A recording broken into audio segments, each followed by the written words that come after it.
And good morning, everyone. I'd like to welcome you to another live Xanadu Gallery Art Business Academy online critique group session. Today is Wednesday, September 9th, 2020. It's good to be here with you again in another session.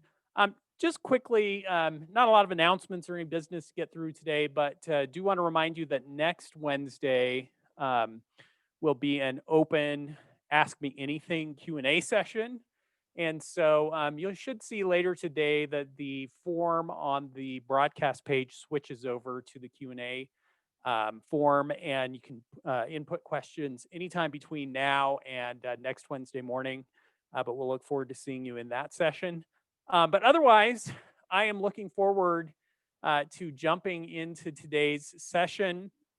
I'd like to welcome our featured artist, Militia. And Militia, you are our first fine art jeweler that we've had in this session. So I'm really looking forward to this conversation. I have not had a tremendous amount of experience with jewelry. We have shown some jewelry in the past and shown it somewhat, I would have to admit, poorly. We did not have a great start, and I want to talk about that a little bit later on. But I'm looking forward to getting to talk to you about your work, and we've got some good comments that have come in, and also I'm looking forward to the conversation. So thanks for being here, Militia. Thanks for having me. It's great. And let's begin, as is our custom, with getting just a little bit of your background. Tell us where you're coming, where your studio's located, and how you got into creating the work that you're creating. Sure. I live in Green Valley, Arizona, Southern Arizona. So a neighbor Um, to us. yeah, not too far away. I have a studio. There's a local silversmithing and lapidary club here. They have wonderful facilities. So I do a lot of work in their facilities, in their studio. I also have a home studio here. When it gets this hot, it's a little difficult to work at home, but I make it work. I'm originally from New York City. I grew up with a lot of community arts projects in my neighborhood on the Lower East Side. I've always been drawing and painting and doing artistic things. And then I channeled my creativity into cooking. I was a chef for over 30 years until about 8 years ago. I retired from that, and I started making jewelry as a kind of a way to relax from working. And And when I what was, led to that? yeah, Did you have someone you knew who was doing jewelry, or how did you kind of go in that direction? I always just loved jewelry. Like I just kind of fascinated with it. I love gemstones. I just wanted to find another creative outlet. So I took a week-long intensive class at the North Bennett Street School in Boston to see if I had any aptitude for it. And that was a really great week for me. It really changed everything. Okay, and so let's that gives us a little bit of a good idea of how you get into there. Now let's take a look at the work. And as we look at these pieces, kind of tell us a little bit about how it is that you have channeled your creativity in the directions that we're seeing in the work here. And let me get it up on the screen. And whoops, let's get that. There we go. And kind of where the inspiration for the designs and what the process is in creating these pieces. That's a handmade filigree piece. I just was attracted to this technique kind of just organically. And when I learned more about it, I thought it was really interesting because my ethnic background, it's a typical technique from Greek and Jewish cultures. So I just got more and more into it. I took a one-on-one class with Victoria Lansford, who's one of the foremost teachers and practitioners of this technique. I like the forms that you could take with it. I like the shapes. And you can also make really modern designs with it. It's a very ancient technique. So that's what kind of my thing. Yeah, tell us a little bit about the process. How it's made, you mean? Yeah. Oh, yeah. Well, it's made with this particular piece is made with both fine and sterling silver. You can also use gold or argentium silver. So you make a frame, and then you make the motif with twisted fine silver wires. So that's something you make yourself. You twist the wire, then you flatten it, and then you create the little curls, and each one is soldered in place with a special powdered solder. And they're held in place with tension until you get the motif, and then you solder it from the back. So the trick is getting everything in there. Sometimes you get it all in there and then it all springs out. And I like to add the gemstones because I'm also a gemologist. So that's another area that I'm really fascinated with. So this is a piece I made a while ago. And so then, again, just kind of a brief introduction to this piece. This is made with a different technique. It's called Mitsuru Hakime. It's an ancient Japanese jewelry making technique. The pendant is. And it's made with a very special wax. It's a lost wax casting technique. But this wax is different in that it's not just the modeling wax, but it has pine resin mixed into it. So that makes it very sticky, and you can kind of pull it and stretch it. And the goal is to create an organic, natural looking form. Traditionally, you make like a bamboo leaf or something like that out of it. But I've taken it to a different place where I just like to mold it in different ways. I think these look like water or whirlpools or other natural forms. And how about this piece? Yeah, that piece uses a different technique. The leaf pendant is a technique called fold forming. It's a technique where you take a piece of metal, in this case sterling silver, and you fold it and hammer it and keep reheating it, unbending it, folding it, hammering it until you create what's a really natural looking form. I like it because I just find it interesting. You can take like a hard, flat piece of metal and you come out with something that looks like something that came out of nature. And I like mixing it with these. These are all Arizona mined gemstones. The black ones are called Apache Gold, and they're from Jerome. And then that's Kingman Turquoise. And I've designed those with flame painted copper beads. Where you take a copper bead and you apply fire to it, and it naturally creates like what I call a sunset in the bead. That's another example of fold forming. Those are post earrings. So each one of those is individually made. So no two are ever really alike, just like no two leaf is ever really alike. And those are rose quartz drops hanging from the posts. And I think we've got the last one here. Yeah, that's another example of the Mitsuru Hakime. The gold, they're 14 karat gold. Those are drops, and they're set with faceted aquamarine gemstones. I think the way I did the Mitsuru Hakime in this, to me, it looks like a flower petal. That's another form I find you can make with that technique. And so we see just in these few examples that you are using several different techniques and obviously a variety of different stones and metals and Fimea. So kind of talk to us about your, I guess maybe your approach to your work and in thinking about or making decisions about which materials you're going to be using, which techniques you're going to be approaching, and how you kind of think about that variety.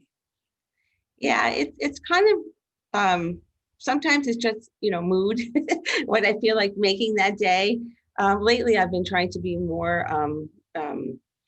planned out in what I'm making. So, like especially with the Mitsuru Hakime, I try to make like in a collection, not just random pieces.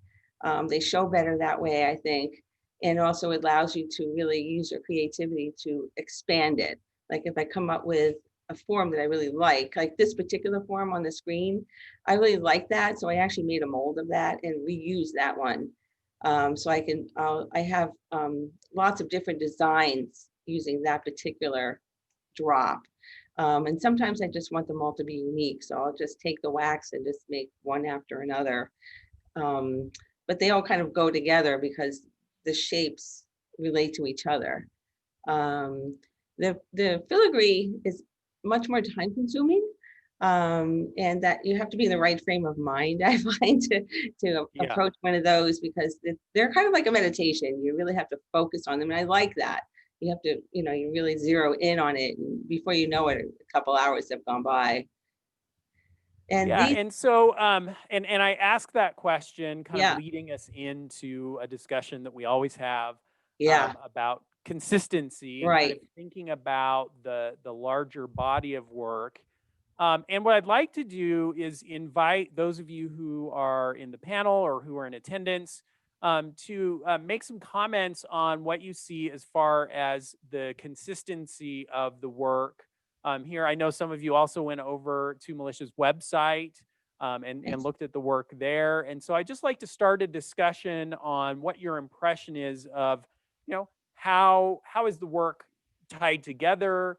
Kind of how would you think about it in terms of, seeing a common thread that runs through that work, and what your general comments would be on consistency. And so, if you are in either the video stream or the video panel, if you want to click on the hand icon, that will get you into the conversation. But what do you think? What do you think about Militia's consistency across her work? And again, as I'm wont to do, if I don't get any volunteers, I'll do it the Army way and volunteer you. Looks like Melanie, I've got you here with a comment or a question. It should be asking you to unmute. Good morning, Melanie. Okay, good morning. Hey, good Um, morning. I love her work. To me, I see a lot of variety, not necessarily consistency, but then she did say that you're focusing on specific collections. And so I'm assuming each collection then has that similarity and that consistency in the style. I hope so. Especially with like the piece that's on the screen right now. Within my collections, I don't know if you visited the website or not. I am trying to organize them, and so I want there also to be some crossover. So this Mitsuru Hakimi is part of that collection, but it also has, it's hard to see in this picture, but it has some Black Baroque pearls in it. And then I have another collection on the site that is very pearl centric. So I try to have some kind of crossover from one to the other. So an element might you might see it pop up in the different collections. Yeah, and Great. so, as you're thinking about creating groupings and about the consistency of the work, you've got some variables at play, right? Because you've Yeah, got potentially different stones right. or materials that you could be using. You've got different techniques that you're using, and so how do you think about kind of tying those together?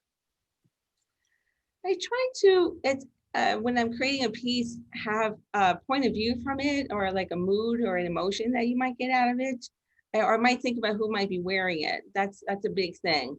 I try to imagine it on somebody or who's the audience for it. Um, like this piece here with the turquoise and the leaf. This is something new I've done since I've moved to Arizona, which is kind of recent.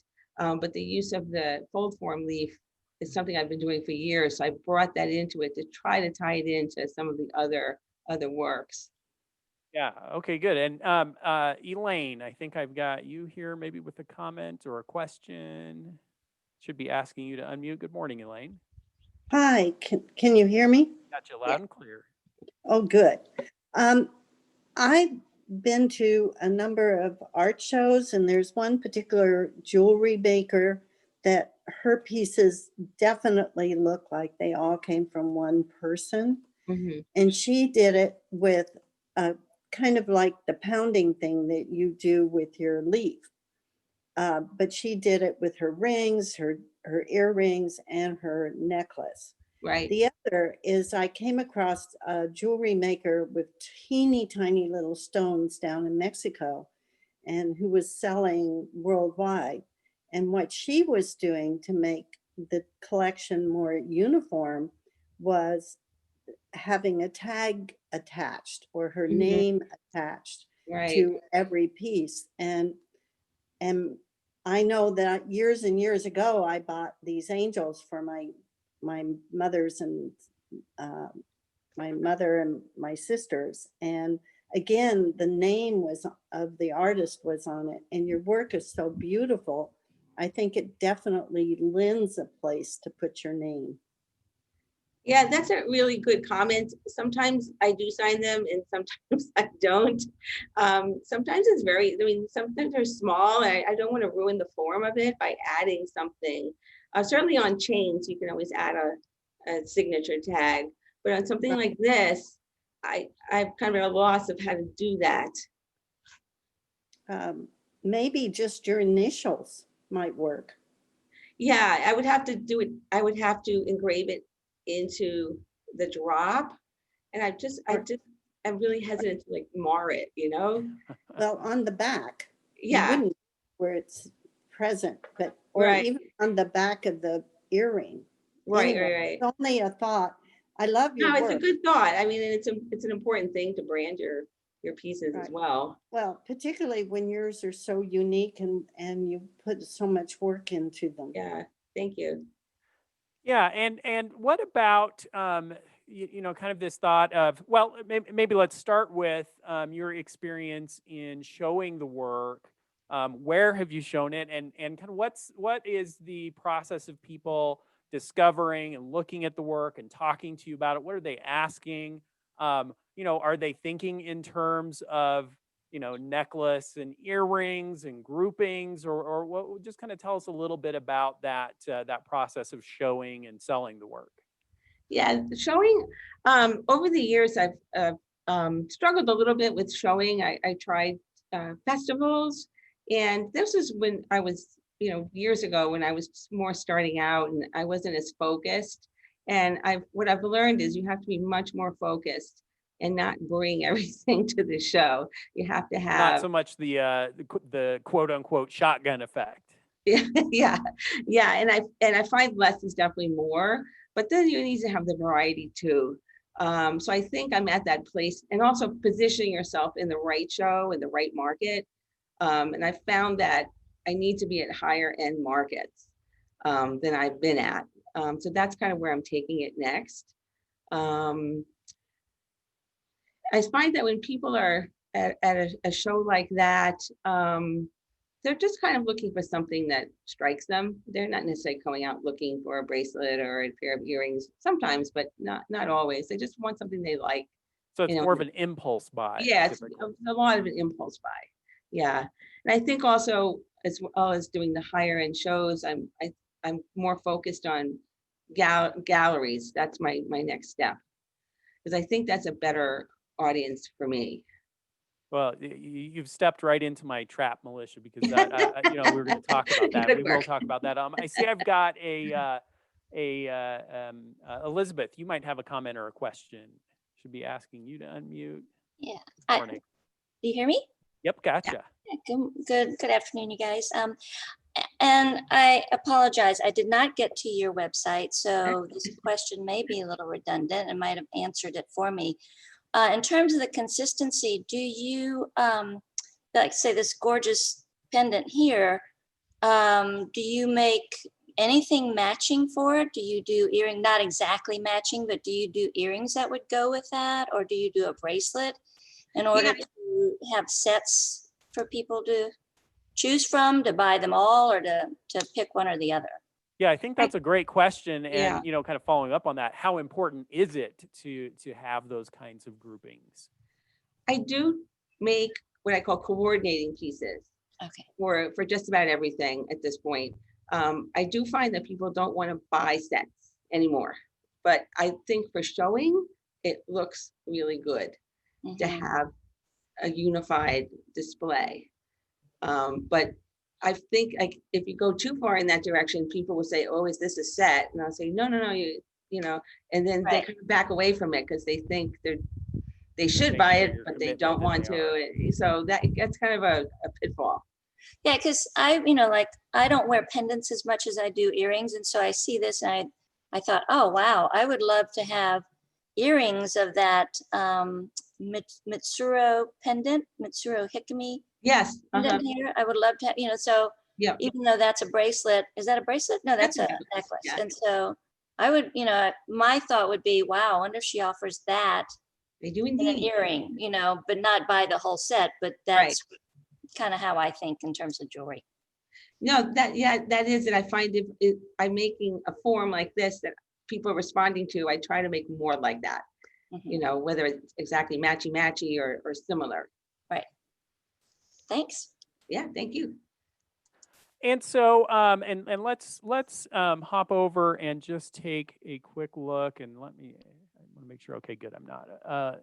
Let's take a look at presentation, which typically, in other critique group sessions, when we're talking about presentation, we're talking about how is a painter framing the work, Yeah. how is a sculptor basing the work, and we're just kind of thinking about that experience.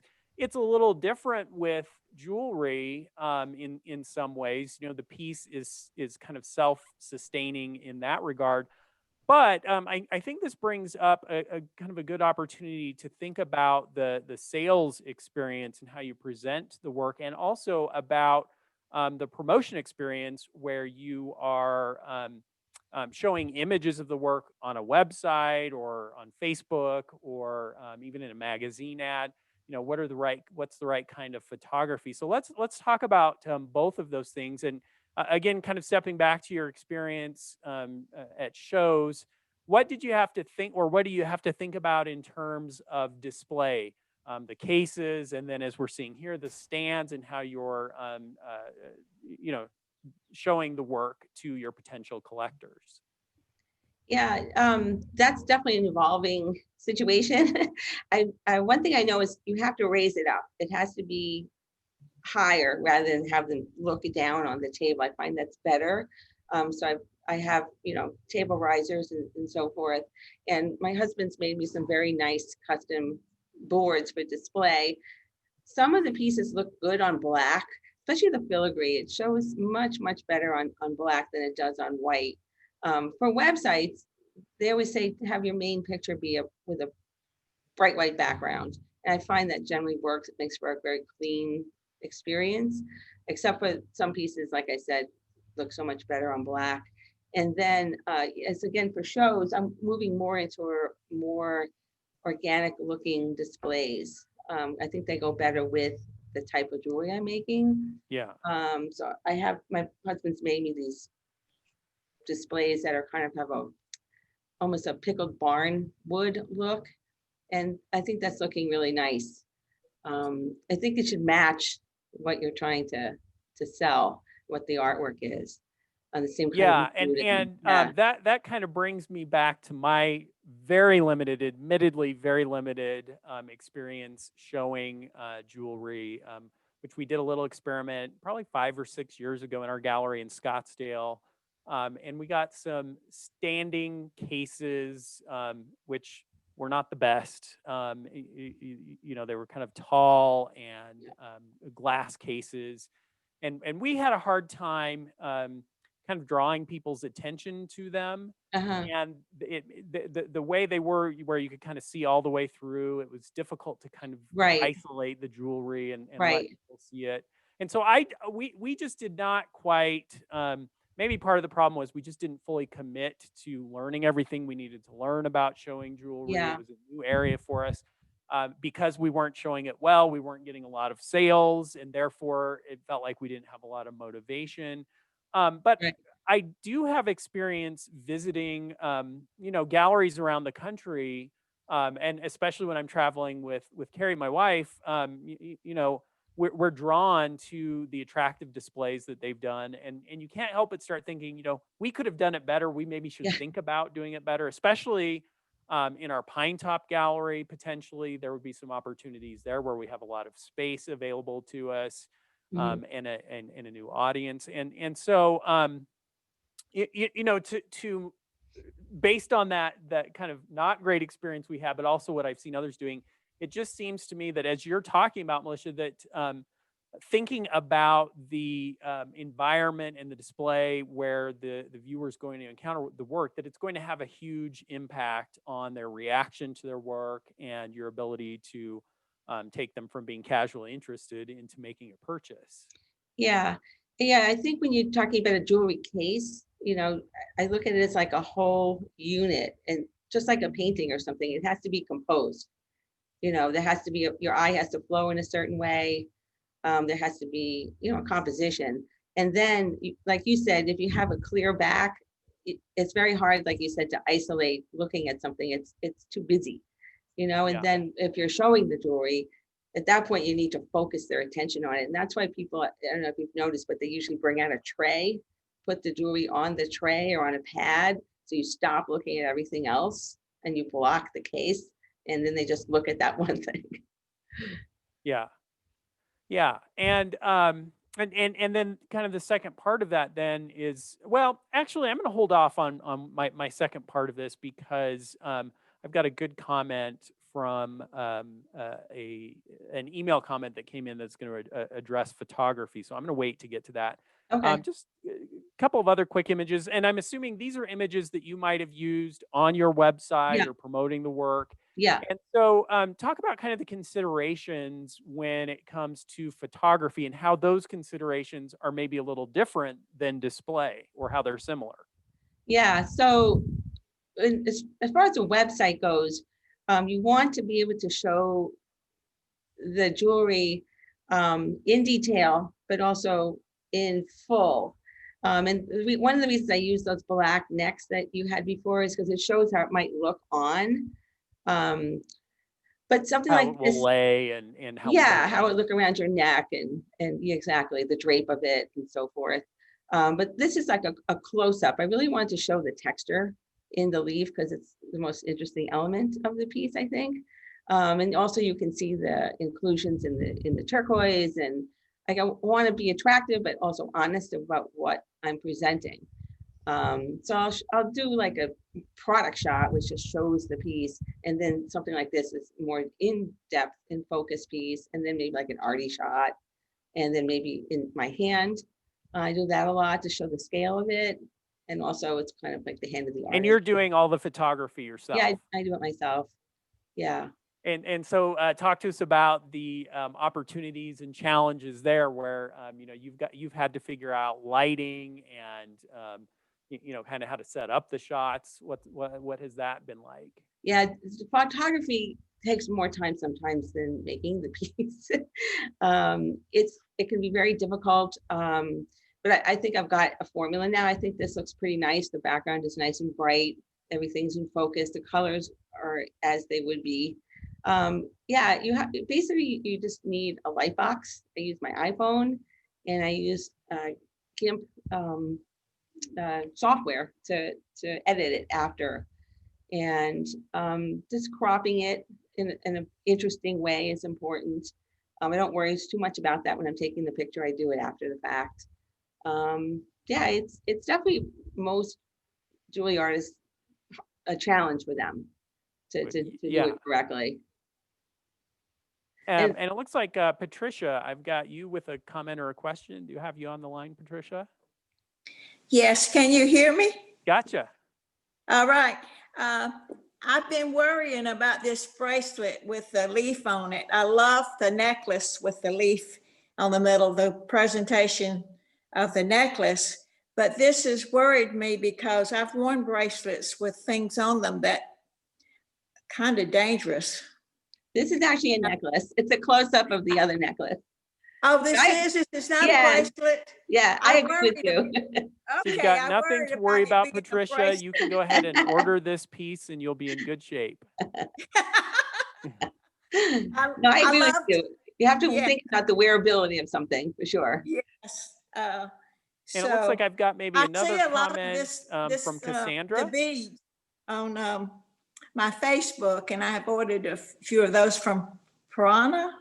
Yeah, are you familiar with that? No, I'm sorry, I'm not. Piranha, spiritual kind of jewelry. Yeah. So this does remind me of spiritual jewelry too. Oh, great.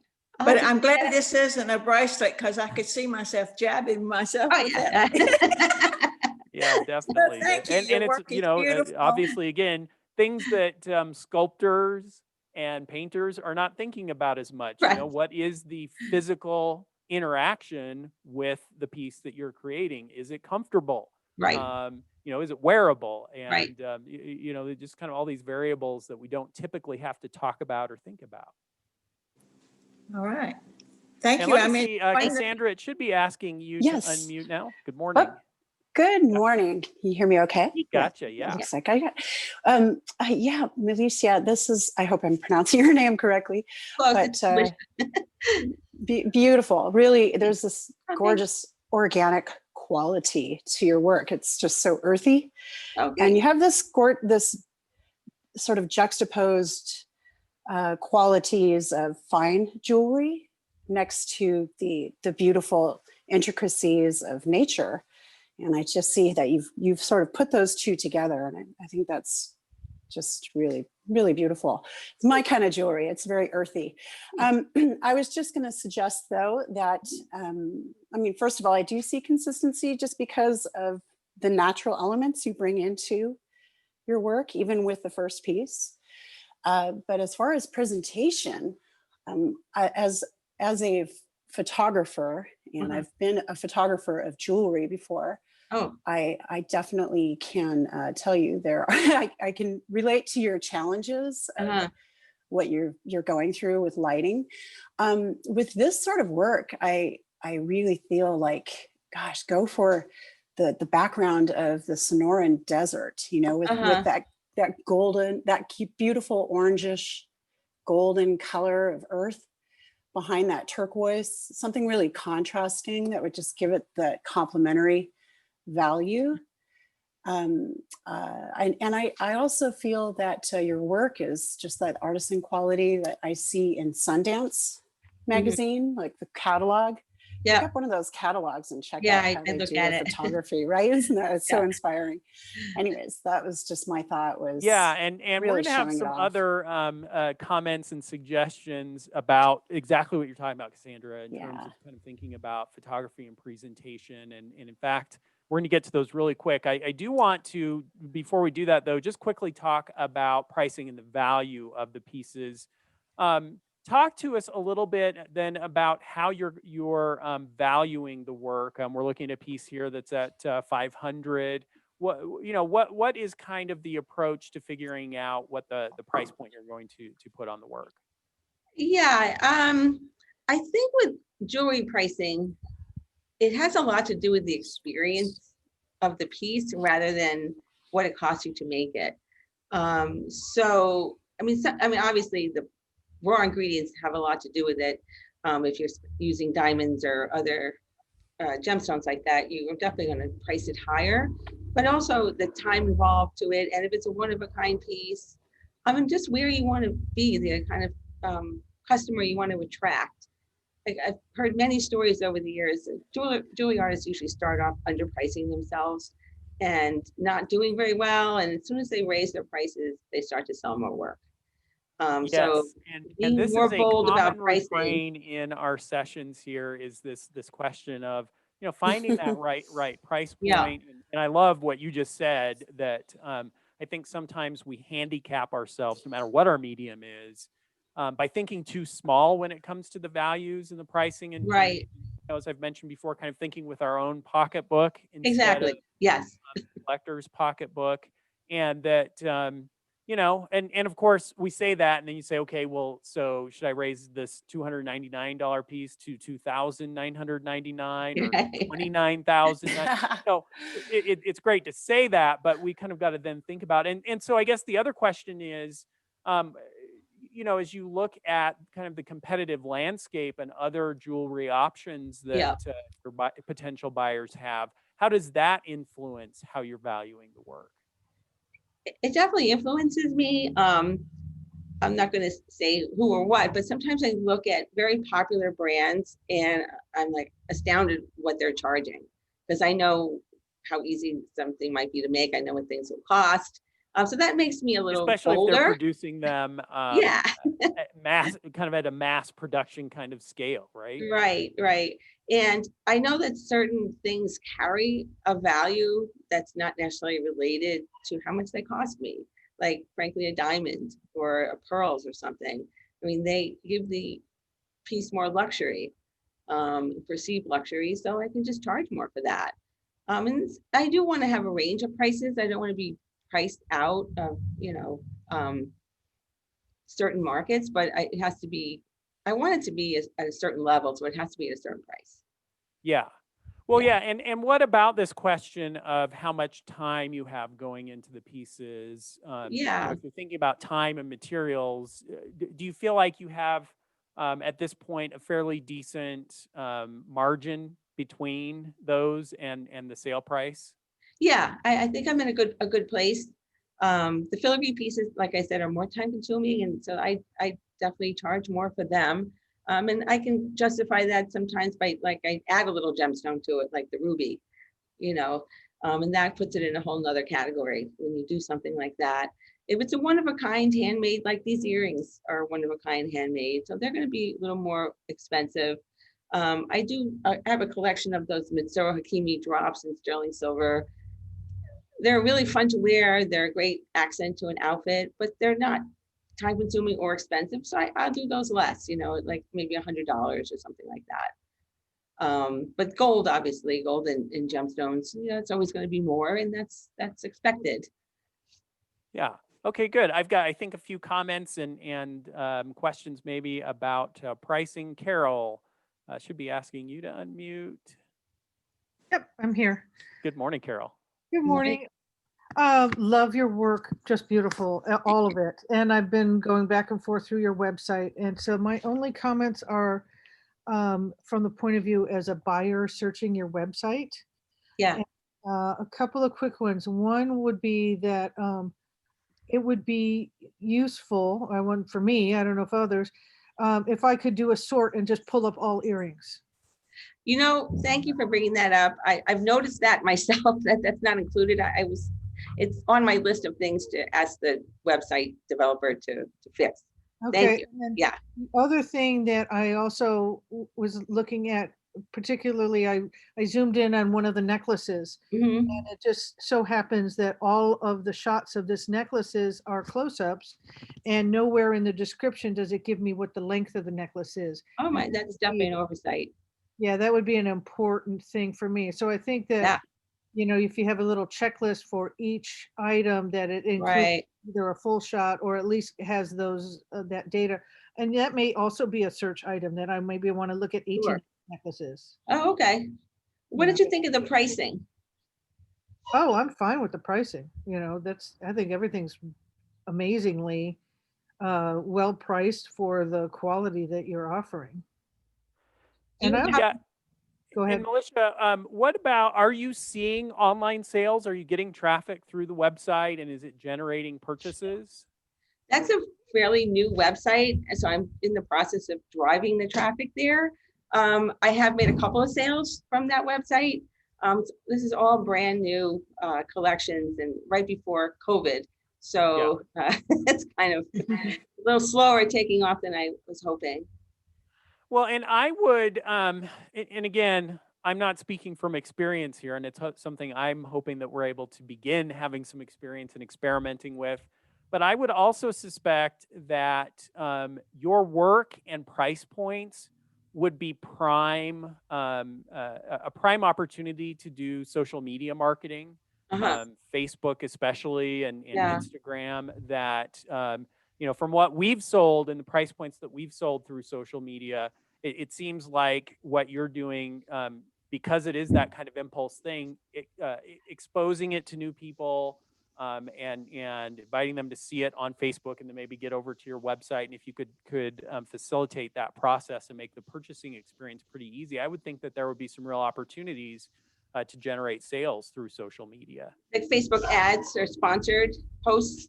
Yes, exactly. Kind of, Okay. being able to target, and the nice thing about a Facebook or an Instagram ad, especially, is that, there are a lot of people out there who have indicated to Facebook that I'm interested in jewelry, and so, I don't get quite as much of that with paintings and sculpture. I have to kind of find proxies for people Uh-huh. who I think might be able to make purchases. But jewelry and luxury lifestyle seem to me would be prime targets, and so very inexpensively you could be doing some promotion to drive that traffic that you're looking for on the website. I've been wondering about that. I hear so many mixed things, but it might be something to try for sure. Yeah, certainly. And I often, when we think about websites, if we've been having a conversation about, okay, I've got a website and I want to drive traffic to it, our options were so limited recently, even 10 years ago, where Yeah. basically it was, okay, am I going to spend a bunch of money with Google to do keyword advertising, that kind of Right. thing, and hope to get some traffic? Really challenging for Yeah. the budgets that most of us have to do that kind of advertising, to get any kind of real traction or sales going that way. But Yeah. with Facebook, you can really target your advertising and get it in front of people. And if you let Facebook's algorithm do its work, it gets better and better as time goes on. So I would definitely suggest, that's a thing that you should potentially consider. And also anyone who has items, well, really, I mean, we've made $10,000 sales through Facebook advertising. Okay. Yeah. But most of our sales on Facebook are in the 150 to 1,500, let's say, range. Uh-huh. And so anyone who's That's got great. items like that, it's definitely worth considering trying to get some exposure through Facebook. Well, thank you. Yeah, I will definitely look into that. Yeah, and then so let's get into some comments. These were emailed in before. This is from Jeff. Jeff, I think I may have Jeff Green in the session. I do, Jeff. If you're able to, I'd love to have you just hop in and make your comments rather than me reading them. Good morning, Jeff. Good morning. Yeah, so I've seen a lot of at mostly at art fairs, but almost every jeweler I've seen who's doing well has at least one or two pictures of their jewelry on people. Yeah. And I think it would model. really help bring to life your website. And also they have them in the background behind them at their art fairs. Yeah. Well. They've got Right. posters of people wearing their art. Right. And I also, to your point before about maybe using some other backgrounds like wood or stone, I think that can make a real difference. And it helps set your work apart and bring out the dimensionality of it. Because to be honest, I think it looks a little flat on your website. It's all the same kind of. Yeah, there's a consistency, but I think at the same time, I think you could bring out even more, because your work is very dimensional. Yeah. And I think that could really, emphasizing that in the photography could really help as well, with maybe some more, a little bit brighter lighting or maybe more side lighting to bring out the work. Yeah, it's and thank you, Jeff. I mean, I think Yeah, this is a thank really you. interesting point and a question that I would have in thinking about jewelry. And we do this in the gallery as well when we're doing advertising. We'll do shots that show a painting in a client's home. Yeah. That give it some context and scale. Because I think a lot of times a potential buyer, it can be a challenge for them to have the imagination to know, how is this going to look? Yes.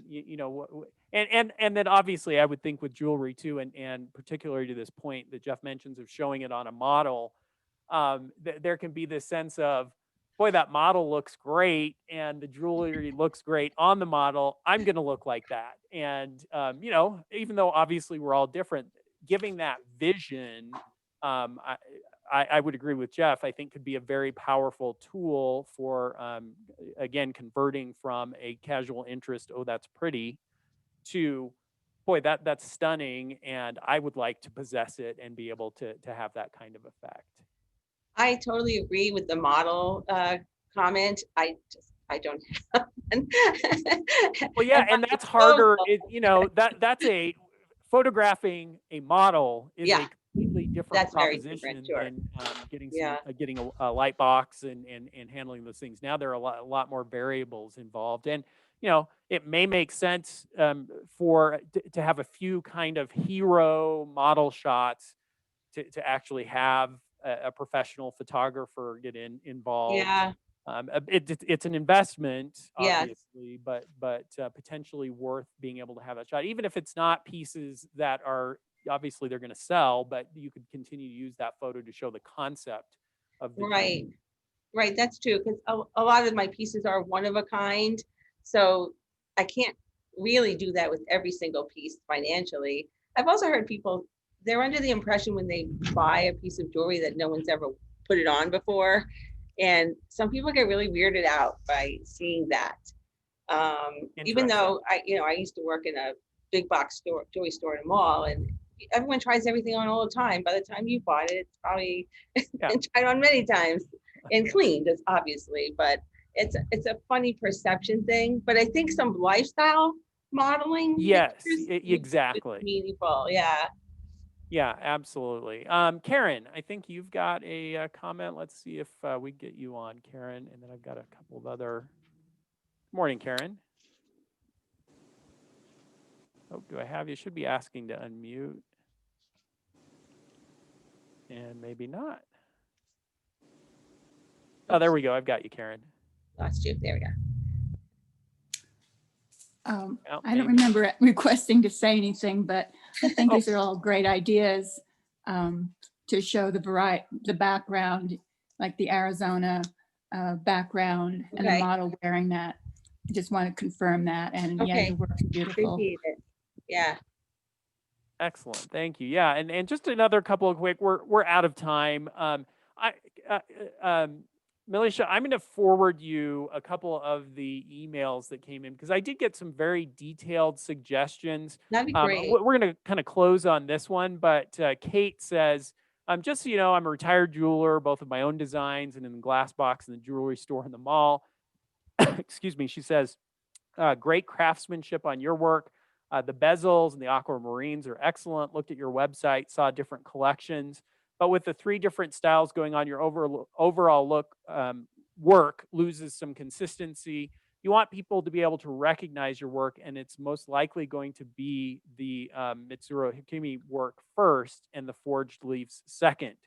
And so this is kind of an interesting I would kind of think of it this way too, is that if you can just continue to expand out those bodies of work. And what would be interesting to me, you mentioned the desire to show it in galleries and marketplaces.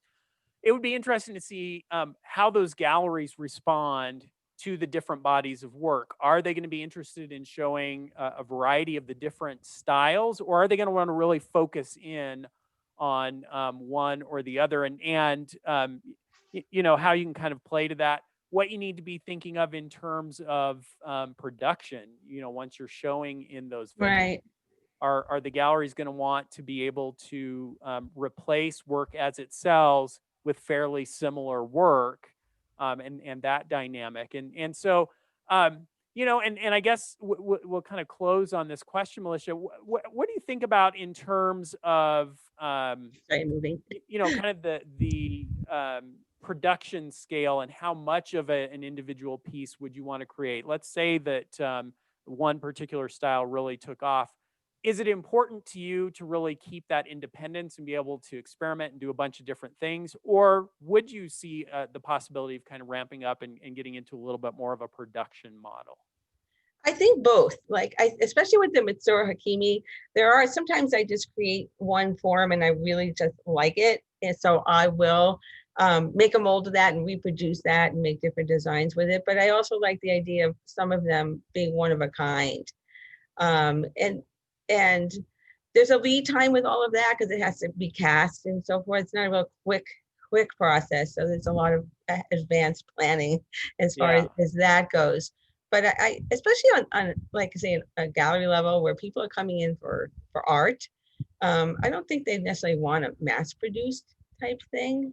Yeah. That's what I think. I mean, tell me if I'm wrong. Well, it's an interesting point, and we'll stay tuned to see how Xanadu Gallery evolves into potentially showing more fine art jewelry in the coming years. But my sense is, and in conversations that I've had, that you're right, that it's kind of a mix. Thinking about no, we don't want to have factory produced, mass produced kind of work where it's the same thing over and over again. But if we can see a real strong consistency across the work, And especially as we find styles and designs that seem to really resonate with collectors, Mhm. that we'd want to be able to capitalize on that and be able to show work that is cohesive there and has that same kind of feel. Rather than kind of completely reinventing what we're showing all the time, we'd want to have a Right. mix of the two. And so maybe the more one-off pieces become the higher dollar Right. items. Right. And the significant purchases, which then also kind of help make everything else in the case feel more reasonably priced, That's true. and easier to Right. purchase. And so definitely a lot of considerations. But Melissa, I want to thank you for joining us, and letting me get into your mind a little bit and see the jewelry from your perspective and this conversation. It's a lot to think about, Yeah. and kind of look forward to learning more about jewelry. And of course, as we always do, I encourage all of us to, Melissa, do you have a social media presence, a newsletter? Yeah, I have Instagram and a Facebook page, Sonora and Sky Jewelry. It's called Sonora and Sky Jewelry. Yeah. Excellent. So a good Yeah. opportunity for us to follow you and kind of keep up with what you're doing. But thank you so much for joining us in the Thank critique group you. session this morning. Thanks for everyone's comments. I appreciate it. Yes, thank you so much, everyone. We'll look forward to seeing you next Wednesday morning. And again, it'll be an Ask Me Anything session. So if there's something we discussed today or one of the previous sessions that you want to follow up on with another question, or if there's a question that's specific to you and your work, that'll be the time to ask those questions. I'll send out an email reminding you early next week, and then we'll have that discussion next Wednesday morning. Thanks again, everyone. We'll look forward to seeing you next week.